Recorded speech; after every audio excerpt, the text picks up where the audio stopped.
نحمده ونصلي على رسوله الكريم اما بعد آج کے اس استقبالیہ اور جلسہ اظہار تشکر کے صدر محترم سابق اسٹینڈنگ چیئرمین امانت اللہ پیر محمد صاحب، ماجد حاجی صاحب، اسماعیل حاکر صاحب اور تمام ہی اسٹیج پر بیٹھے ہوئے ذمہ داران اور میرے بزرگوں اور دوستوں، میں سب سے پہلے اللہ رب العالمین کا شکر گزار ہوں کہ یہ جیت ہمیں صرف اللہ کے فضل و کرم سے ملی، ورنہ ہمارے مخالف اور حریف نے کوئی خانہ خالی نہیں رکھا تھا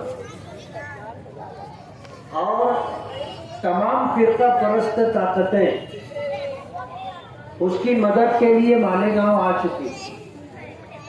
لوک سبھا الیکشن میں مالیگاؤں کے ووٹروں نے اپنے علماء، اکابرین اور بزرگان دین کی بات سن کر کے، مان کر کے بی جے پی کے مقابلے میں سیکولر امیدوار کو ووٹ دیا اور مالیگاؤں کی ووٹوں سے بی جے پی کے مقابلے میں سیکولر امیدوار چن کر کے آیا۔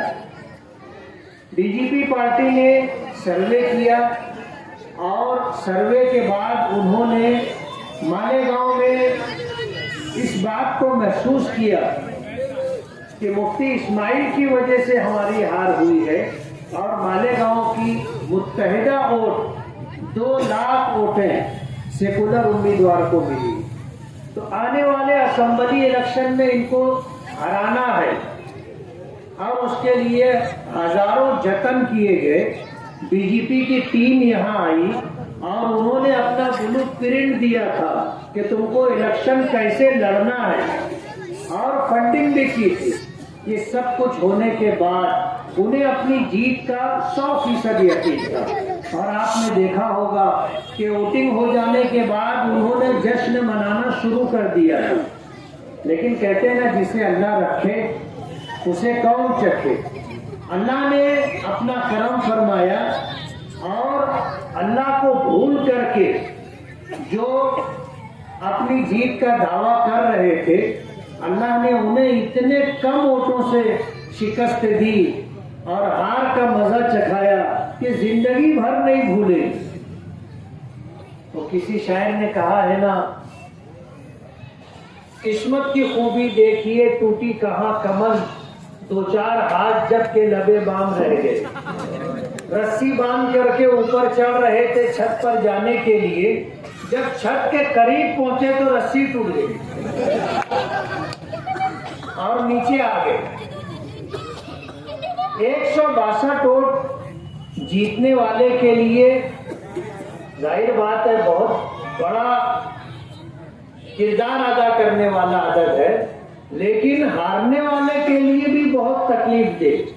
وہ زندگی بھر یہی سوچتا رہے گا کہ کہاں کچھ کسر رہ گئی جس کی وجہ سے مجھے ہار کا منہ دیکھنا پڑا اور 162 ووٹوں سے میں ہارا۔